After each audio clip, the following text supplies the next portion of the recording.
Kaixo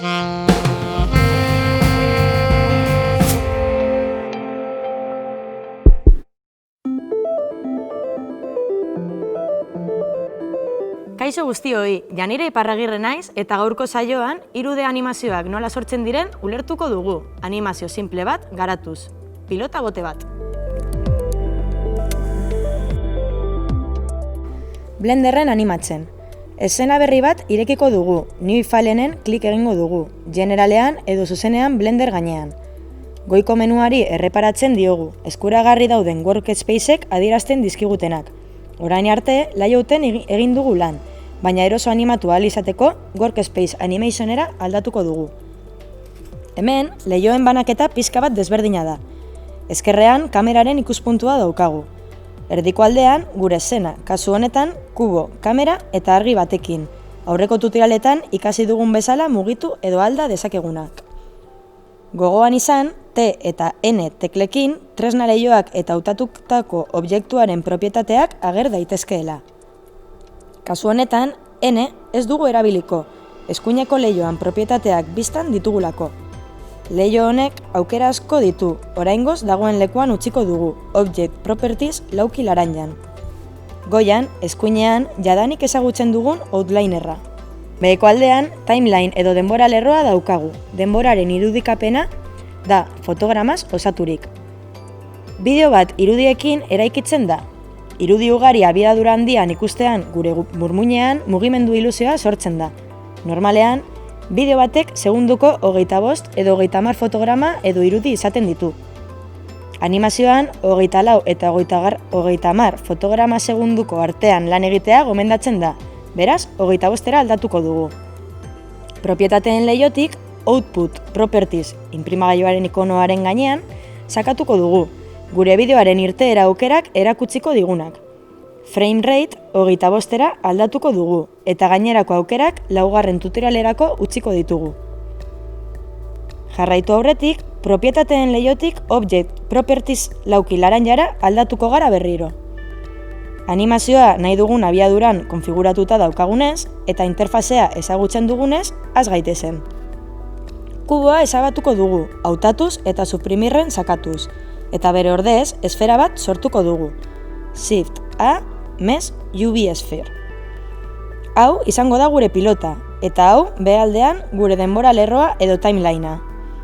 Blenderren animatzeko funtsezko poseak erabiltzen ditugu, hau da, programari frame zehatz bateko objektu baten propietateak adieraziko dizkiogu. Adibidez, frame batean pilota dagoen lekuan utzi nahi dut, eta beraz, esfera hautatu eta keyframe edo funtsezko posizioa grabatuko dut, I sakatuz. I sakatzean, propietate desberdinak adierazten dituen zerrenda bat agertzen zaigu. Nik adibidez, Location and Scale sakatzen badut, objektu horren posizioa eta eskala frame zehatz horretan grabatzen ari naiz. Kasu honetan, frame batean, informazio hori gordetzen ari naiz. Objektuaren propietateetan, eskuinaldean, posizioak eta eskala kolore horiz agertzen direla ikusten dugu, eta horrek adierazten digu frame horretan keyframe bat dagoela ezaugarri horiekin, eta informazioa gorde egin dela. Denbora lerroari erreparatzen badiogu, keyframea hor dagoela adierazten duten puntu batzuk agertu dira. Orain, timelinean frame 25eraino joango gara eta eszenan pilotaren posizioa eta eskala aldatuko ditugu. Gogoratu modu desberdinetan egin dezakezula. T sakatuz erreminten menua agertzen da. Mugitzeko tresna hautatzen dut eta I ardatzean zehar mugitzen dut. Orain, eskala aldatzen dut. Oraingoan teklatuaren lasterbideekin. S, Z, eskerreko klika eta luzatu Z ardatzean zehar eta S, I, eskerreko klika, estuagoa egiteko. Keyframea sartu aurretik, propietatei erreparatzen diegu. Berdeak, adierazten digu keyframe horren balioa aurreko keyframearen balio berdina duela, eta laranjak, balio horietan gorde ez ditugun aldaketak daudela adierazten dizkigute. Beraz, modifikazioa gordetzeko keyframe bat sartuko dugu. I, Location and Scale, eta aukeratutako balioak horitu egin direla ikusiko dugu. Orain, frame batera itzuliko gara eta teklatuaren espazio tekla edo behealdeko play sakatuko dugu segundu bat iraungo duen animazio hau erreproduzitzeko, 25 frame baitira. Timelineko keyframeak puntu hori adierazten dira. Adibidez, lehen keyframea aukeratu dezakegu, Ctrl+C sakatu balorea kopiatzeko, frame 50 mugitu eta Ctrl+V sakatu keyframea itxasteko. Orain, lehen keyframea eta azkena berdinak direnez, hau da, balore berdinak dituztenez, animazioa buklean ikusiko dugu. Animazioa zein tartetan erreproduzitzen den kontrolatzeko, start eta endeko baloreak aldatuko ditugu, 1 eta 50 ezarriz. Lehen eta azkeneko frameak adieraziz eta play eginez egiaztatzen dugu. Zuma egiteko denbora lerroan saguaren gurpilarekin. Ikusten duzuenez, animatzeko ez da objektuak animazioaren frame guztietan duen posizioa zehaztu behar, bakarrik aldakuntza garrantzitsu bat dagoen uneetan edo frameetan. Blenderrek automatikoki egiten du interpolazioa, hau da, tarteko posizioak kalkulatuko ditu. Prozesu hau azkarrago egiteko modu bat dago. Play pause menuaren ezkerraldean dagoen botoia sakatuz, puntu bat erdian duena, aldaketak automatikoki gordetzeko esango diogu Blenderri. Tresna horri autokeyin deritzaio. Beraz, botoi hori aktibatuta badago eta edozein framean objektua mugitu, eskalatu edo biratzen badugu, transformazioa automatikoki gordeko da. Frame 13ra joaten bagara eta zetan eta in eskala aldatzen badugu, S, Z, arrastratu eta klik, S, I, arrastratu eta klik, automatikoki keyframe bat sortu da aldaketa horiek gordeko dituena. Puntu horia ikus dezakegu baita denbora lerroan. Ikusten duzuenez, animatzeko ez da objektuak animazioaren frame guztietan duen posizioa zehaztu behar, bakarrik aldakuntza garrantzitsu bat dagoen uneetan. Izan ere, Blenderrek automatikoki egiten du interpolazioa, hau da, tarteko posizioak kalkulatuko ditu. Teklatuko espazio teklarekin play egiten badugu, eraldaketa berria nola gehitu den ikusiko dugu, eta baita Blenderrek nola egiten duen interpolazio hori. Timeline edo denbora lerroaren ezkerreko aldean zerrenda bat daukagu. Object Transform leiho berdea zabaltzen badugu, animatzen ari garen ezaugarri guztien zerrenda agertzen da. Hau da, haren 3 ardatzak, isa, i, z, beraien location, eskale eta rotation balioetan, totalean 9. Propietateen leihoan eta timelinean ikus dezakegunez, autokeyin aktibatuta daukagunez, eraldaketa guztiak gordetzen dira automatikoki. Hau da, aldaketa bat egiten duzunean, keyframe bat gehitzen du posizio, errotazio eta eskala baloreak gordez. Frame honetako errotazioan baita puntuak agertuko dira, eta propietateen leihoan ere errotazioa hori agertzen da. Autokeyinek 9 baloreak grabatzen ditu. Animatzeko 3 fase daude, blocking, timing eta refining, eta pilota baten botea animatzen dugun bitartean ikasiko ditugu fase hauek. Horretarako, 0tik hasiko gara. Frame batera noa, eskala eta posizio propietate hauekin geratzeko. Keyframe guztiak, puntu horiak, saguaren ezkerreko klikarekin arrastraka aukeratzen ditut, eta suprimir, delete keyframes sakatuko dut. Orain, pilotak ez dauka keyframeik. Lehenengo fasea, blocking. Animatzen hasteko, egin nahi dugun animazioa aztertu behar dugu, behar dituen funtsezko poseak zeintzuk diren jakiteko. Funtsezko pose bakoitzak keyframe bat izango da, eta zenbat eta keyframe gutxiago izan, orduan eta errazagoa izango da animazioarekin lan egitea.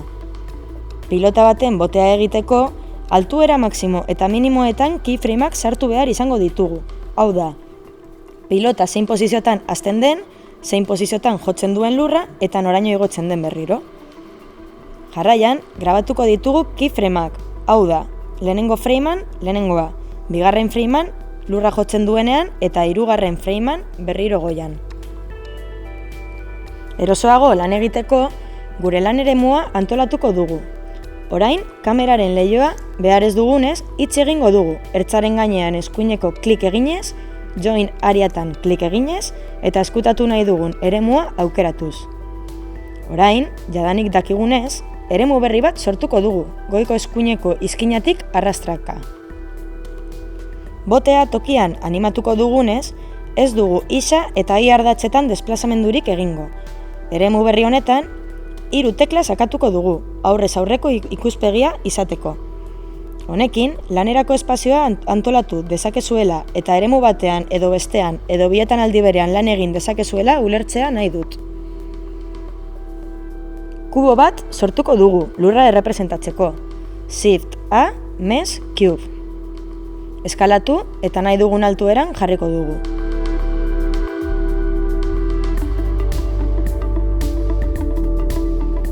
Adi, nola objektuak mugitu ditugun eta nola jarraitzen dugun autokeyin tresna aktibatua izaten, puntua duen botoia. Autokeyinek, bi objektuak eraldatu ditugunez, bietan gorde ditu transformazioak.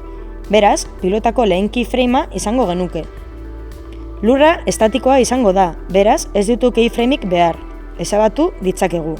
Kubo aukeratu eta keyframeak hautatu, suprimir, delete keyframes. Esfera berriz hautatuko dugu. Lehen posea gordeta daukagu, beraz, bigarren framera joango gara eta pilota jaitsiko dugu lurra ukitu arte. Era berean, errebote sentsazioa emateko eskalatu nahi dut, eta beraz, zeta ardatzean, zeta sakatuz, eskalatzen dut, eta altuera ajustatzen dugu lurra ukitzeko. Lehenengo frameetik bigarren framera, pilotaren posizioa eta eskala aldatzen dela egiaztatzen dugu. Orain, animazioa buklean egiteko, lehenengo keyframea aukeratu, kopiatu Ctrl Zerekin, eta 3. framera joango gara eta itxatziko dugu Ctrl V. Blockinga eginda izango genuke, goazen bigarren fasera. Bigarren fasea, timing. Funtsezko poseak edo keyframeak denbora lerroan zehar mugitzean datza, lortu nahi den animazio abiadura aurkitu arte. Horretarako, keyframeak aukeratu eta zaguaren eskerreko klikarekin denbora lerroan zehar mugituko ditugu, eta espazio teklarekin erreproduzituko dugu animazioa. Frameak 1, 5 eta 10ean jarriko ditugu. Endere 10era egokituko dugu, playari ematean 1tik 10eraino erreproduzitu dezan. Oso azkar doala ikusten dugu, beraz, keyframeak gehiago urrunduko ditugu. 1, 10 eta 20an jarriko ditugu, eta enda ere 20ra aldatuko dugu. Orain, timinga daukagunez, refining fasearekin goaz. 3. fasea, refining. Fase hau animazio kurbak eraldatzean datza, animazioa keyframeak gehitu barik hobetzeko. Oso gainetik ikusiko dugu fase hau, beste animazio saio bat beharko bai genuke ondo azaldua izateko. Animazio kurbekin lan egiteko, graf editorea irekiko dugu timelineko goiko menutik. Hemen, esferako propietate bakoitzaren balioen kurba formako irudikapen bat erakusten zaigu.